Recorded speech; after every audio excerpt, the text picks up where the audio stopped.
राहुल और अमित, दो अच्छे दोस्त, एक दिन पुराने किले के बारे में सुनते हैं जो गांव के बाहर स्थित है। इस हवेली के बारे में कहा जाता है कि वहां रात के समय अजीब अजीब आवाजें आती हैं और कई लोग वहां से बिना देखे ही लौट आते हैं। दोनों दोस्त अपनी उत्सुकता को नियंत्रित नहीं कर पाते और निर्णय लेते हैं कि वे हवेली की एक रात की यात्रा करेंगे।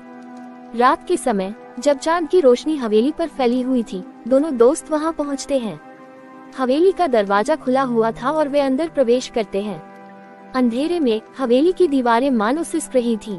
कुछ देर बाद वे एक बड़ी सी कमरे में पहुंचते हैं, जहां पुरानी किताबें और टूटे फूटे फर्नीचर पड़े हुए थे। अमित ने एक पुराना बक्सा देखा और उसे खोलने की कोशिश की। जैसे ही उसने बक्सा खोला, अचानक हवा तेज हो गई और कमरे का तापमान गिर गया।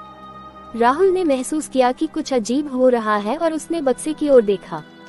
बक्से में एक पुराना डायरी थी, जिस पर लिखा था, जो भी इसे पढ़ेगा वह कभी वापस नहीं लौटेगा। अमित ने डायरी को खोला और पढ़ना शुरू किया। डायरी में एक भयावह कहानी थी, जिसमें बताया गया था कि हवेली के मालिक ने अपने परिवार को आत्मा के भयंकर श्राप से बचाने के लिए खुद को हवेली में बंद कर दिया था।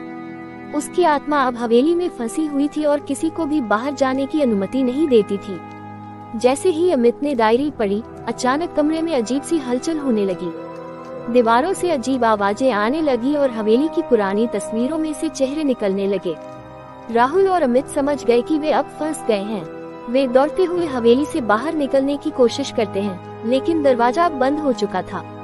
रात भर वे हवेली के अंधेरे और खौफनाक कोनों में भटकते रहे।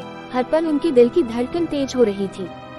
सुबह की पहली किरण के साथ हवेली का दरवाजा अचानक खुल गया और वे बाहर भागने में सफल हो गए। जब वे गांव लौटे तो उन्होंने तय किया कि कभी भी हवेली की ओर न जाएं। इस घटना के बाद हवेली की खौफनाक कहानियां और भी फैल गईं और राहुल और अमित के लिए वह रात एक भयानक याद बनकर रह गई।